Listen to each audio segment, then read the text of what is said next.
Hey everybody, welcome back to Tim Travels. It's September 22nd. I'm here in my living room. No, actually, I'm here in a hotel room. And I'm in the process of changing employers. So I resigned from the company I was with on Friday, and I start orientation tomorrow at a new company. So over the past I don't know, since May 1st, I was at WEL Companies based out of De Pere, Wisconsin. And some people guessed it, because I never really said anything because I kind of wanted to, just give it a fair shake and see what it was going to be like. And I'm here to tell you about that.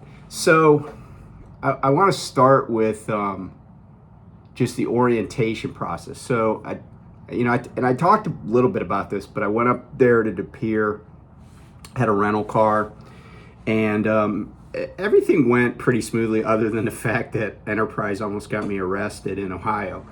And everybody at the company is nice. Okay, I'll say that. Like I never really ran into anybody that wasn't friendly and, just kind of Midwestern nice. But that's really, and I'll talk a little bit about the benefits.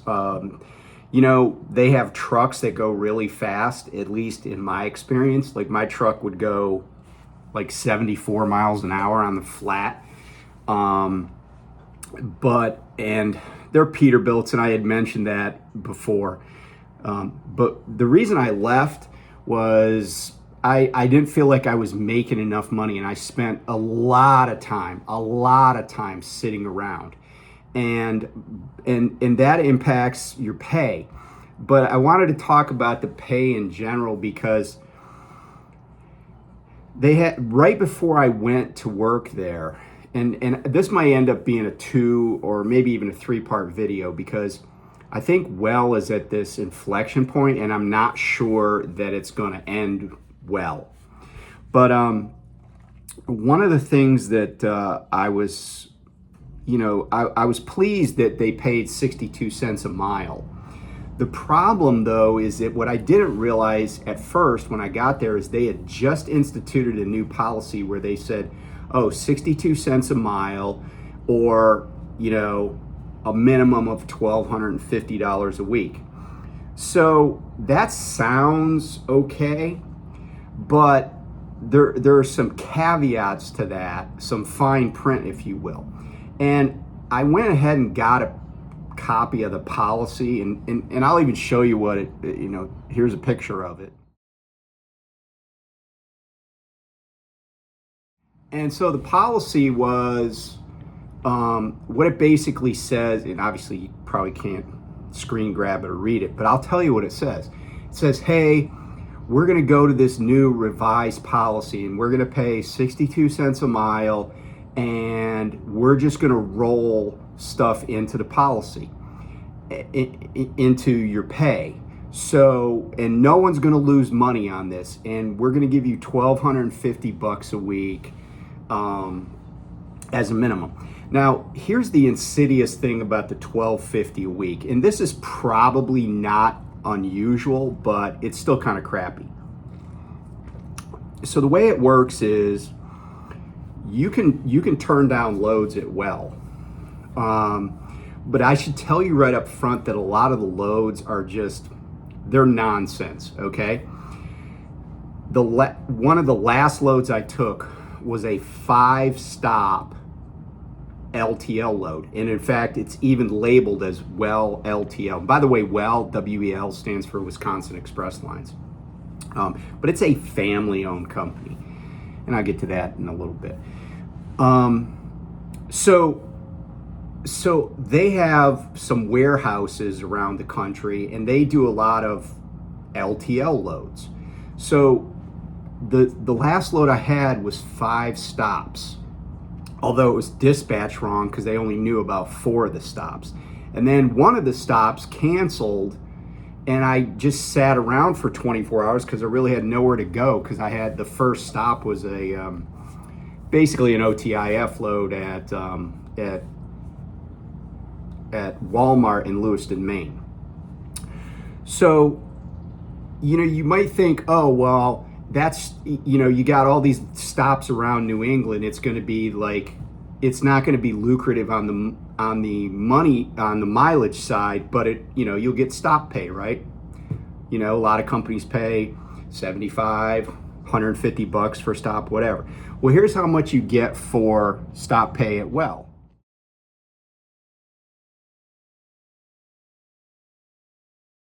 So the punchline is that stops don't do you any good, and they're just a hassle, right? We all know that.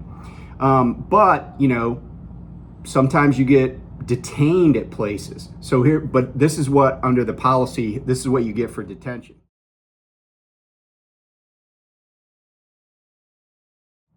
This is what you get for layover. This is what you get for breakdown.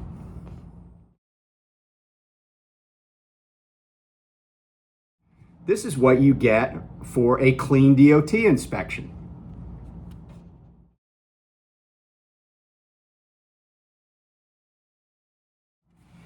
You get the picture. And here's the other thing. I have the exact numbers, but I basically averaged around 2,000 miles a week. So the company I'm going to pays a little bit less, but they pay 60 cents a mile. And if you do the math right, if I can get 2.3% more miles in a week, so in other words, 23 miles per 1,000 miles driven, so I'll make the same amount of money. And the company that I'm going to, which I will talk about a lot sooner, actually, I'm pretty sure, but I don't really have any information to give you right now.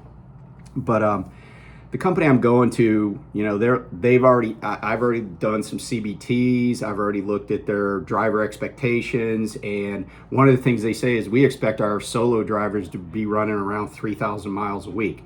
So if I can go from averaging around 2,000 miles a week to, let's say, averaging 2,500 a week, my pay will greatly increase.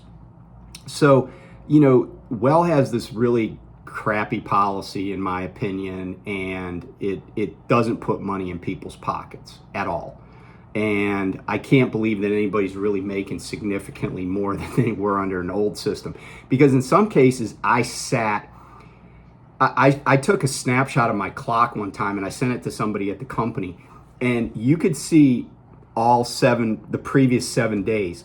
And if you looked at my on-duty time, it'd be like 4 hours and 3 minutes, 4 hours and 48 minutes, 5 hours and 2 minutes, 3 hours and 51 minutes. And then maybe it sprinkled in there's like 9 hours and 23 minutes and 10 hours and 2 minutes. But I routinely carried a 70-hour clock balance of around 30 hours. So that's a lot of hours to be carrying when you're running on recap. Most of us that are running on recap, we're going to get, we'll start the day with 17 hours and we'll end the day and we got like 5 hours left. And then we get 9 hours at midnight. And so now we got 14 hours. You know how it goes, right? If you've done this for any length of time, you know what that clock looks like. Like I said, I routinely had, when I would start, when I would end the day, I'd still have like 26 hours. And, once I hit midnight, I'd just get more. And it's because I wasn't running. I did a lot of sitting around. And, they do pay for holidays. They pay $100 for holidays. Not particularly generous, but it's better than a stick in the eye, as my wife would say. But if you're coming to WEL, you just need to understand, here's the thing, if you just like being in a truck and being someplace that you don't live and sitting around waiting to deliver or waiting to get a load, and this is not just market slowdown. The other thing about WEL that I noticed was a lot of their loads are brokered. A lot. Like, I was surprised how many were brokered. Even though they have cold storage warehouses in De Pere, Wisconsin, Joliet, Illinois, McDonough, Georgia, Winter Haven, Florida, and they might have one, excuse me, they might have one in Oklahoma, but I never went to that. I still spent a lot of time sitting around. It's kind of funny. I had a truck where I could cover a lot of miles in a day, and I would drive fast, but then I just park for hours and hours. Like, the last trip that I came east on was an LTL load out of the Joliet terminal going to the Allentown, Pennsylvania terminal. I sat in Deschler, Ohio, because that's one of my secret train watching spots. I sat there for 24 hours on that trip. There was no reason to drive harder. I drove to Deschler, it's kind of out of the way. And, it didn't really matter. I routinely would do my 10-hour breaks were routinely 14, 15, 18-hour breaks. I was never in a hurry. I mean, like I said, I drove fast because why not, right? It was kind of fun. And, their trucks would go pretty fast. As far as equipment goes, I had a Peterbilt 579. It was a totally stripped down version of it. It was, it sucked because there were no doors at all on any cupboard. The only cupboard or storage area that had a door was the little tiny one. If you've had a 579, it's the little tiny door, little tiny storage area underneath where the microwave can sit. They did have in-truck refrigerators and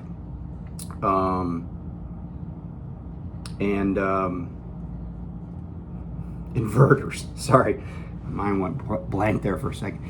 So, but that's, I feel like that's kind of standard now. But everything else, and APUs, everything else was, they had inside pin release. I guess that's nice, but I didn't really care. I mean, I can reach under there and pull it. And they also have this oddity that they said it was, to get people to do walkarounds. And I'm like, why don't you just hire drivers that are willing to do walkarounds and do their jobs? But almost all of the trailers have the landing gear crank on the right-hand side. And for some reason, the landing gear were just like some kind of old school. They always sounded like you were grinding marbles in a blender. It was never nice and smooth, even on the newer ones. And they have this penchant for having the glad hands and 7-pin receptacle in the middle of the trailer, so they're not towards the left-hand side. So when you get in between the tractor and the trailer, if you're short, you might have to step up to use those. Again, just a little bit odd, not a showstopper. And the interesting thing is that on Peterbilt, sometimes, especially if you're turning right, you do need, you're going to stretch those cables. The downside is that sometimes, like I said, if you don't have longer arms, you're not taller, you might be a hassle to reach. And I'm just saying all this stuff because, it's things that are important to truck drivers. I think they have a pet policy, but you have to pay for it. I never had a pet on the truck, and so it didn't really matter. But I want to tell you a quick story, and I'm just going to leave all this money stuff probably at this, and then we'll talk about some other kind of weird things that I discovered when I was there. But so I had a situation where I was in Atlanta at the McDonough terminal, and so I had one of those LTL loads that I was going to have to take, and I was dreading it because the other thing I said to my DM was, I said, I don't like getting OTR pay when I'm running LTL. And especially when you don't get stop pay, you don't make jack. I mean, you're driving like 300 miles in a day. Oh, and before I get on to this one subject, let me just tell you about I started to tell you about the guarantee, right? Well, the way the guarantee works is you can't refuse any loads. So they do give you the option to not take a load, but if you refuse one, your guarantee is gone for that week. The other thing about the guarantee is you have to be available 168 hours out of 168 hours from the start of a pay period to the end of a pay period. But here's the thing that really chaps me. They don't have, like there will be times when on a weekend, there is nothing for you to do. You're just sitting around, you got nowhere to be. And you certainly have dozens and dozens of hours to kill. But if you were to say, try to run a lot, like I had some problems with my truck, they weren't life-threatening and they certainly weren't DOT threatening. So I just didn't take the truck to the shop because I didn't want to deal with being off the road. But in situations where, let's say you said, okay, I'm going to go home 2 days a month, just 2 days a month, but it's going to be a Saturday and a Sunday because, my kids have sports or my wife doesn't have to work or whatever it is, whatever your reason is. If you do that just 2 days a month, you will screw yourself out of the guarantee for 2 weeks a month. Because Saturday is the last day in the pay period. Like if you even asked to be home at 1800 on a Saturday because they didn't have anything for you to do anyway, you would lose the guarantee for that week. So on a week like I had a week a little bit ago where I ran the full week, I only had 1,884 miles. Now the guarantee kicked in a little bit extra because I think at 62 cents a mile I figured you got to be like just a hair above 2,000 miles. I didn't do the math, but if you just took 2 days a month off, you are not going to get, that's $2,500 of salary that you will not get guaranteed. And you'll just have to take whatever you got that week. So again, it's kind of, I'm sure that that's similar at other places. Like I had a guarantee at GP Transco. But at GP Transco, I ran like a scalded dog. I never cared. I never even thought about it. I ran at like 56 cents a mile, and sometimes I would be netting, like I would have take home $1,700 in a week. So, but anyway, going back to this load that I had, right? So I had pre-plans for 2 loads. One was an LTL load, and another was some low mileage load down south, but the LTL load was like in Georgia and Florida. And so I go into the terminal and I go to this nice lady, Miss Rita, and I say, hey, I got this load to pick up. And she's like, oh, well, that load's not ready. And I said, oh, it's supposed to be, because they gave me a little window, And I said, is it going to be ready today? And I had to kind of get on the road to get to the first stop. And she's like, no, they're not going to have it done today. So I sent a message to my DM. I said, hey, this load is not ready today. So what do you want me to do? Because I got this follow-on load. Do you want me to wait on this LTL load and then push the other one back? What do you want to do? And so they're like, no, don't worry about the LTL load, just do your other load. But of course, what that meant is I was going to sit around for another 24 hours. So out of the blue, this person at the company sends me a message and says, hey, Terry, since your load got canceled, we'll pay you $150 for that. I was like, okay. And then I got a follow-on message from my DM said, hey, we'll pay you $150 for that. I'm like, okay, cool. I didn't want to do that load anyway. So I was like, 150 is better. Like I said, like my wife says, better than stick in the eye. So that was in That was around the 9th of July. So fast forward 4 weeks or so, I said, hey, I sent a message to my DM. I said, hey, I never got paid that 150 that you guys promised me for like layover. Her first response, now mind you, she sent me a message saying they were going to give that to me. Her first response is, we don't do layover. I was like, oh, well, you guys said you would, and here's a clip of the message. Then her response was, oh, well, you should have been paid for that already. And I'm like, yeah, I know. That's why I'm asking you. I hate it when people say you should or it's like I used to ask guys in the Navy, I'm like, hey, is this done? They're like, oh, it should be, Chief. I'm like, yeah, I know it should be. That's why I'm asking you. Is it done? And so that's a trigger for me. So I was like, yeah, I know I should have been paid, but I wasn't. She was like, well, can you check again? I'm like, yeah, sure. So I look at all my pay statements just to verify I wasn't paid. So then she's like, all right, well, I'll get that taken care of. Nothing happens.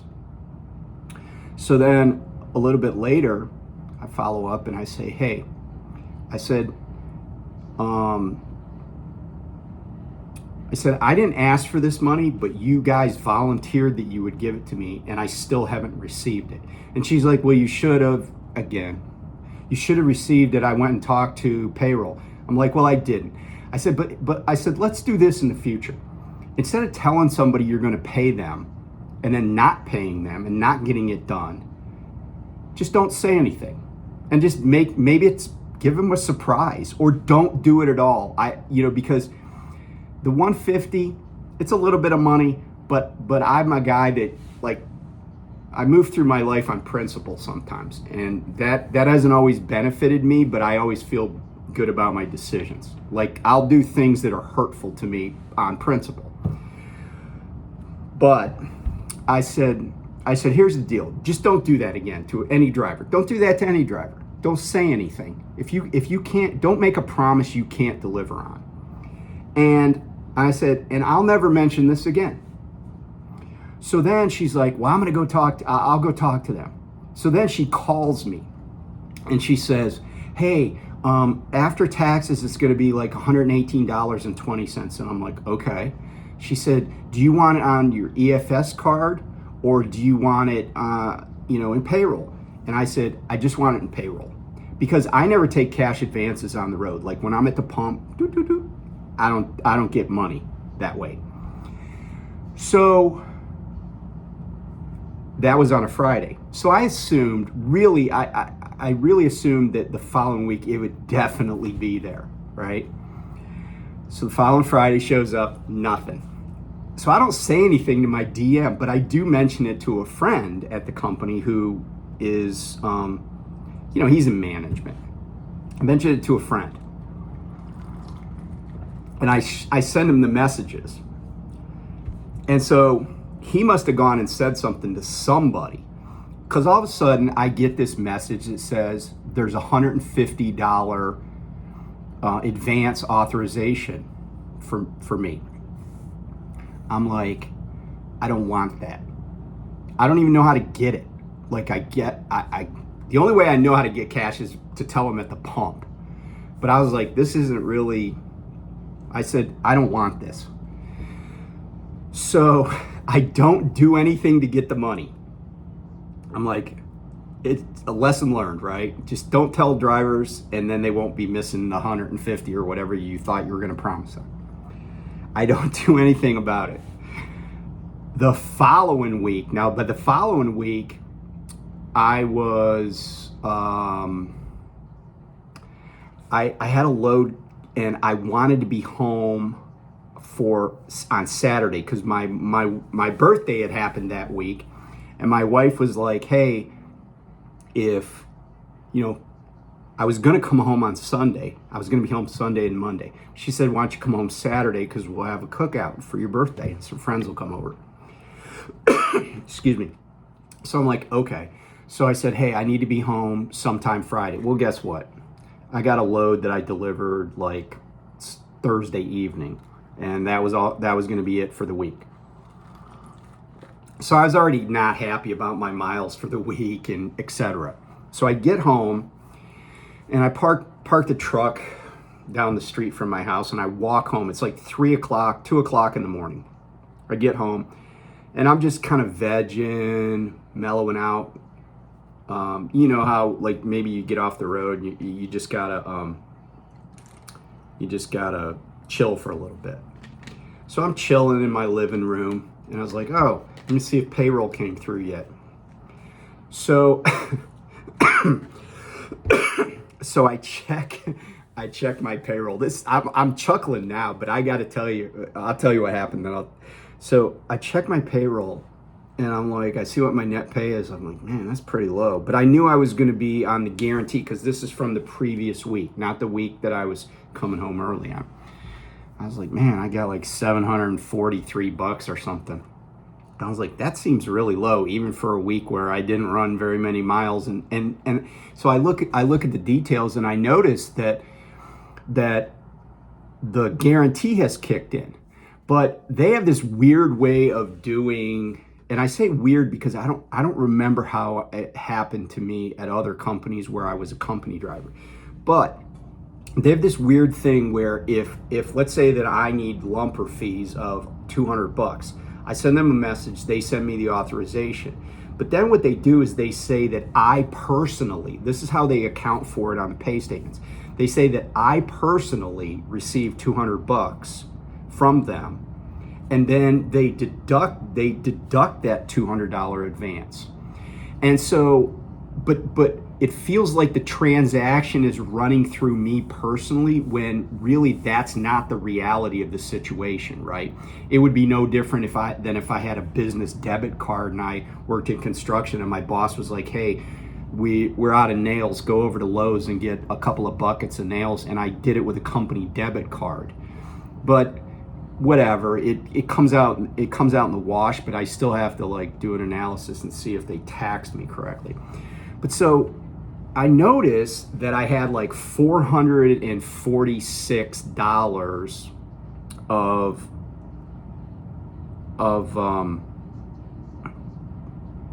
of advances, but then I had like $596 of deductions for advances.